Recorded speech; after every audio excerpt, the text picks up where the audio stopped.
Si Jesus mao si Santo Niño nga nidako na. Unya ang iyang gibuhat consistent gyud kaayo sa misyon sa iyang pagkabata nga manluluwas. Kay anak man gid siya sa Ginoo.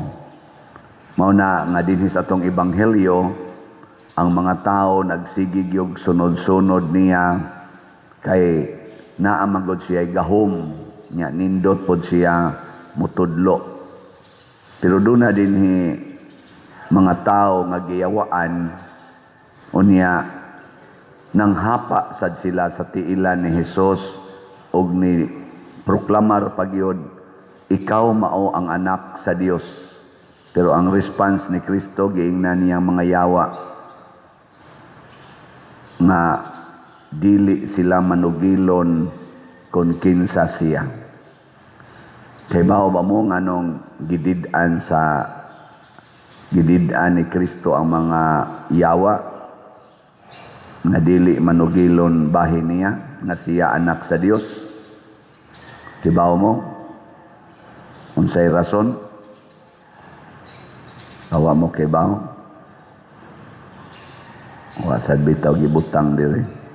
May tato gibutang on tato nga apan gipanghimangnuan pag-ayo ni Hesus ang mga yawa nga dili sila manugilon kung kinsa siya tungod kay, no? Nganong wala sa kagyud sumpay? Nganong wa man ka sa ni sumpay? O sa mo kibaw? Nawasad parihatan wa ta kibaw.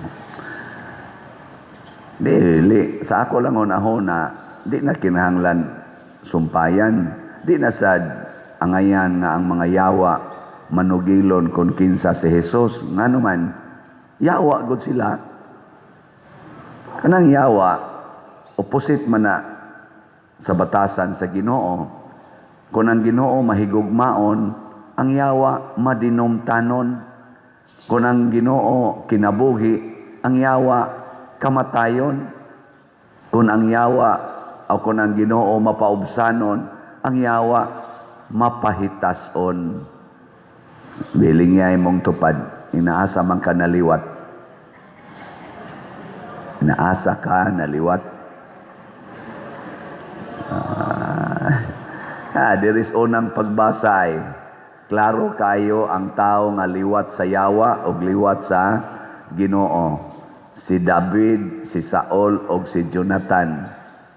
Si Jonathan anak ni Saul. Si Saul mao'y hari. Si David sulugoon, alagad ni Saul gani. Nagsugod siya pag-alagad katong pag-presentar niya nga siya'y makig-away ni Gulayat. Nangahadlok na sila si Saul o ang iyang mga sundao. Si David mo'y ni barog o iyang gibuntog si Gulayat. Sukad ato, gihimo na si David nga sundao ni Saul. Pero pag sulong nilang mga gubat, si David mas daghan siya mapatay kay kang Saul. Si Saul kuno makapatay lag linibo, pero si David tag 10,000. Unya gidayeg siya sa mga babae. Kanig yung mga babae, murag kamo ginakaingnon ato na. Ngano sa yung mga babae may gisgutan? Nya timan ibaya nga si Saul pag pili niya nga mahimo siyang hari. Matod pa atong niaging mga pagbasa, siya mo'y kinagwapuhan sa tanang taga-Israel. Siya say kinatasan og height. So, murabag pride po to niya ba nga siya kinagwapuhan, siya kinatasan. Karon pagpili sad ni David nga hari katong gihilugan siya ni Samuel, di ba niingon sad nindot siyag mata, pula-pula siyag aping ug gwapo. Niya mas bata biya siya ni Saul, di siyempre ang mga babae adto gina mo ay David yon nga plus pag yon nga siya nakapatay ni Gulayat, daghan pag siya napatay didto ni daig ang mga babae nasilos si Hari Saul. Ngano man kay ang gigamit ni Hari Saul ang garbo, ang yawa mo iyang gisunod. Si David ang iyang gisunod ang Ginoo. Kay pag atubang niya ni Gulayat, ningon siya miatubang kanako dala ang imong bangkaw ug espada, ako ni atubang nimo dala ang akong Ginoo. Gilingi imong tupad. Inadili ka pagarbuhon. Kanang imong colors buhok di na bungas garbo. Kanang imong kilay dili na bungas garbo. Kanang imong pamintal-pintal sa imong naong bunga nas garbo o bungas pagpaubos. Si Santo Niño, bata. Ang bata mapaubsanon kayo. Muna nga ni Ingos Kristo, kinahanglan mahisama gyud mo sa gagmayng bata. Pagpaubos. Magpaubos gyud. Ana. Kung mga lagad tas katilingban, sama ng usa ka hari o usa ka sundalo, unya ang atong dadon, ang garbo, mabungkag kita sa madugay o sa madali. Kinahanglan maliwat kita sa usa ka bata. Kanang bata, ang bata lang yun ba? Tanawa ragod na sila. Kanang bata ba? Namo gidaghang bata din ni manimba ka na madomingo. Ug imo ginang tugutan nga sila imo silang abuton. Unsay mahitabo? Magsigi na sila tuyok-tuyok, siging dagan. May mo apil sa itong ubang bata, magkahiusa gina sila. Ang bata, kay nga naman, magdinawatay mangguna sila. Pero kani mga dagko, imo nang abuton, libak to the max gina, liba. Kasagaran ba? Kasagaran. Muna, ato ng matngunan, nga dili untata, maggamit sa yawanon na garbo, ang Diyos nung pagpaubos aron dili ta mga bungkag. Mao to si David, giingnan sad ni Jonathan, si Jonathan in town kay nahigugma man gyud ni gamit man siya gugma og pagpaubos. Iyag yung giwarningan, murag timbrihan niya si David nga likay usa kay akong papa perti mang silusa nimo, mura mag-iya na nung ginsakan ang kaming tanan nga ipapatay ka.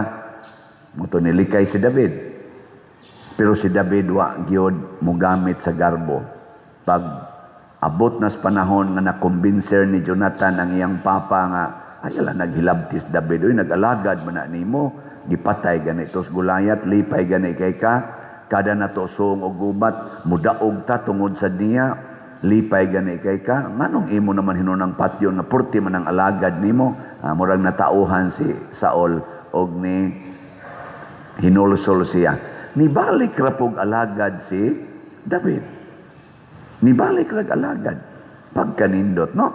Masinghagan mo pare din mubalik ra mo alagad. Mga naong ninyo, ambot lang. Kanang makasabaan kas pare ba niya, mubalik ra mo alagad. Oh my, kaya congratulations, pwede na mo mga matay. Ana day mo. Kanang masawayan kas pare kay wadyo ka mo palit og slat, mo palit ka. Nindot tadi ay. Congratulations. Ako lang i-report ninyo ang atong slat para sa pista senior ha kay nobina manggiron sagdila ning ubang slat o sa kanilang sang para pista senior. Ang atong pista senior nga slat nahalina na tag 4,255. 5,745 na lang ang nahibilin sigon sa atong target sa atong PSSPP. Pakpak, ramat. Inaot unta, sugod naman tag nobina, paspasanin na tog palit kay aron magamit na nato sa atong mga galastuhanan. Ubay tag galastuhanan. Ato lang ang gibana-abana nga mga 1 million atong magasto ani karong atong pista senior, pero way siguro mo sobra pagid ni siya. Muna palit lang yun to the max, no? Salamat sa atong mga chapels, atong mga leaders, daghan ako na hibawan na nag-distribute na mo sa mga envelopes ngadto sa tanang pamilya nga sakop sa kapilya. Congratulations. Bahala lag pilay ilang ipanghog sigon sa ilang gugma ni Santo Niño o sa atong parokya. Basta maduo lang gid ninyo mga chapel leaders. Ingon ana, ang taong mahigugmaon og mapaubsanon, dili mo give up bisan paghulgao na sa kamatayon. Sama ni David, wa mo give up. Ang usasad ka bata, di gina mo give up. Latuson as mama, kusion as mama, mo hilak na, pero ini kataod-taoran mo paray, gragya po nagbalik. No? Awa mo kabantay?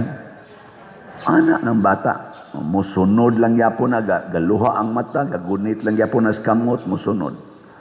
Anak. Pero kani mga dagko, kani, suway hapak, suway singhang, musunod pa ba na? Di na, garbo man. Anak. Sa ato rong mga government leaders, kinsa may gagamit og garbo, ang Marcos o ang Duterte o ang Pinklawan.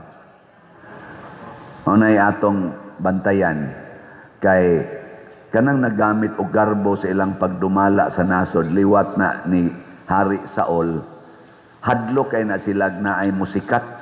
Kana bang naay musikat ba nga murag mo ilog sa ilang gahom. Mao na sila yung mga garbohon. Mao nang ilagin ng paningkamutan nga mawa na either patyon, i-impeach or presohon. Basta lang yun mawa lang kay di sila gustong mailugan sa ilang gahom. Kinsa may naghimo ana? Duterte, Marcos Group o Pinklawan Group. Ano na, bahala mo diha. Di man takalikay, kay ato man ni silang mga leaders, kamusang niya din di man sad mo managan, di igor ang itang mupili nila. Pero atong pilion kadtong kamaong mualagad nga way pagprotektar sa iyang gitawag natog gahom. Ano bang kamaong manaog sa iyang trono kung moabot na ang panahon nga pakanaogon siya. Panahon anang eleksyon. Dili kay maningkamot nga di na gyud makakanaog sa gahom.